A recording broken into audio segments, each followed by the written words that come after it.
Did I make it to class in time? No, man, you're late. But you're just in time for 91st Street Live.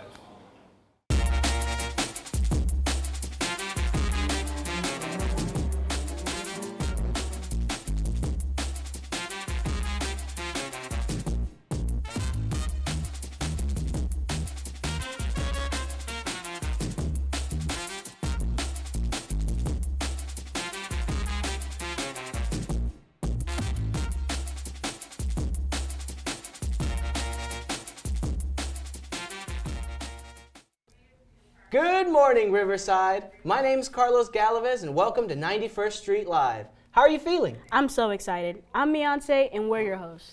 On today's show, we'll show you how cool four-wheelers can be, the inside workings of TV2, and more. All you have to do is stay tuned.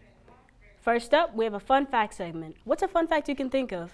Well, off the top of my head, did you know that sulfur hexafluoride is a gas that makes your voice deeper? I think I've seen that on Instagram somewhere, like a reverse helium? Exactly like a reverse helium, but enough about that, because it's time to hop aboard the train of thought.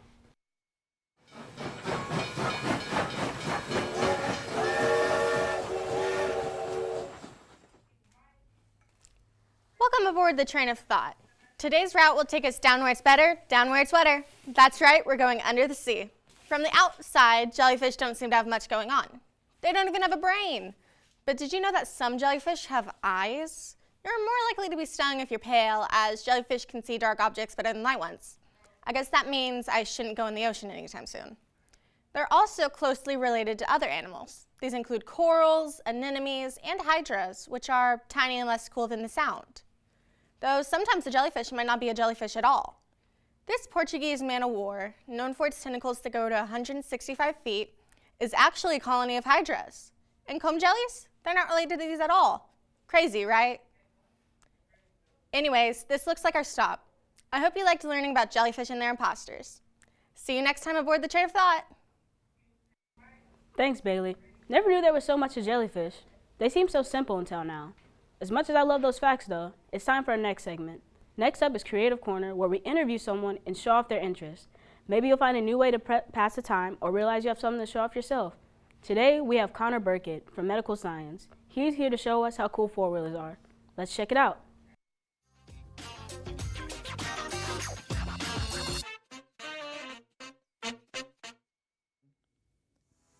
Our hobby of the week is four-wheeling. Off-road vehicles are popular in Oklahoma. Let's hear about it from one of our own tech students, Connor. My name is Connor Burkett, and I'm a student at Tulsa Tech. I do the health science technology. I like to ride four-wheeler.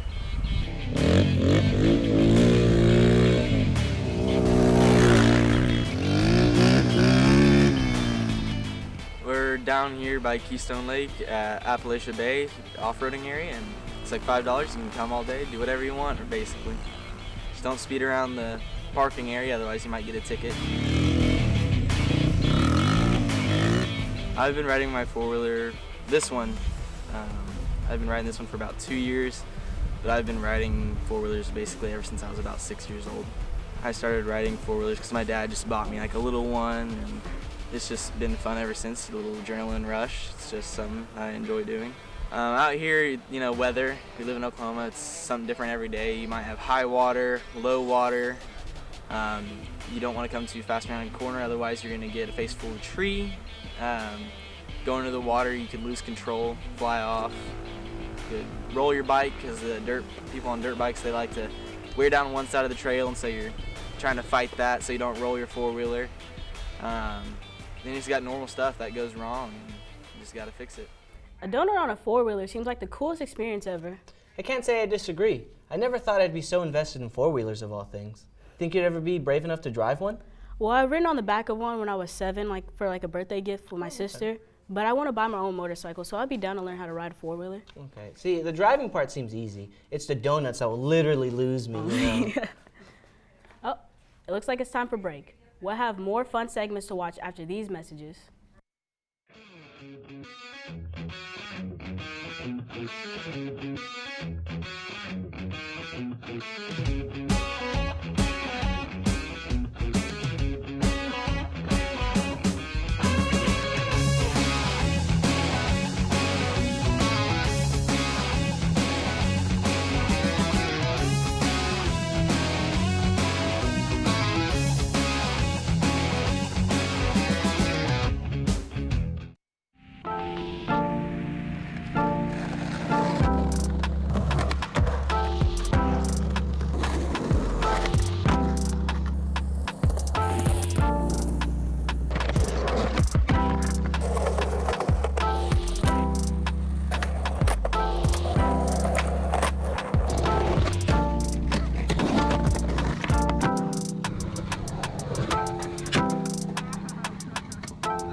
Welcome to Delicious Discussions. We'll be cooking up some sizzling questions for our hungry guests.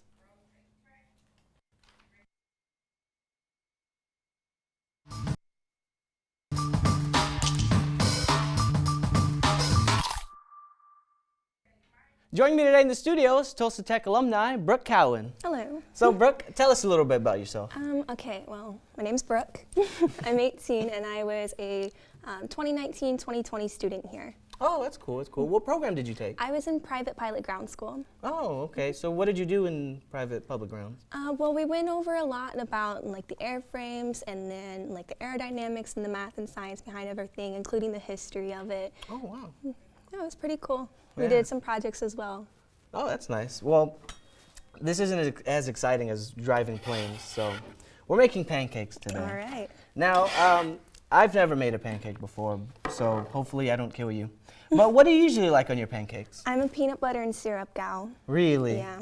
I usually like peanut butter or syrup, but you know, I'm not gonna say no to blueberries or whatever, but it's fine.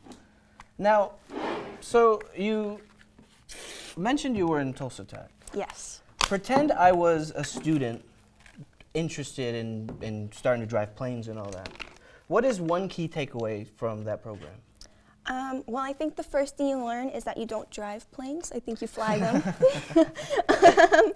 But my instructor actually really helped me, like the different avenues that you can take it. Okay. School and the different careers that you can get out of it. It's not just one set path or things. So it's not just being a captain at some Yeah. famous airline? There's a lot more careers out of that than you think there are. So Okay. there should be something, well, if you're interested, for everyone. That's so nice to hear. Now, what are you doing now? Well, right now, besides trying to get these blueberries open, I'm actually trying to get into Spartan right now Okay. at Aeronautical College by the airport right here. And right now I'm just trying to get some medical records approved by the FAA, which I am not so patiently waiting on. It's taking a while. So I'm sure fingers waiting. crossed everything's good by April to start. Oh, that's good. That's good that you have a timeline. Now, Brooke, before I leave, I just want to ask you one last question. Does pineapple belong on pizza? I've never tried it, but I want to say no. I knew I liked you. That's going to wrap it up for Delicious Discussions this week. Thank you so much, Brooke, for coming on. It's nice to know how our alumni are doing, you know? Now, we'll go ahead and kick it over to Bailey to see who's under our spotlight this week. Thanks, Carlos. Now that Delicious Discussions has been served, let's talk about Student Spotlight. This segment showcases students, alumni, and programs of Tulsa Tech, taking us into their space and shining a light on their work. We're going behind the scenes of TV2 today. I have a few questions about the class myself. What they do, how they do it, and maybe why. What are we waiting for? Let's go. Hello Tulsa Tech and welcome to Student Spotlight, where we showcase some of the programs that the Riverside campus has to offer. I'm Ray Quimby, and today we're going to be interviewing someone from my very own program, Kennedy Ishmael from TV2.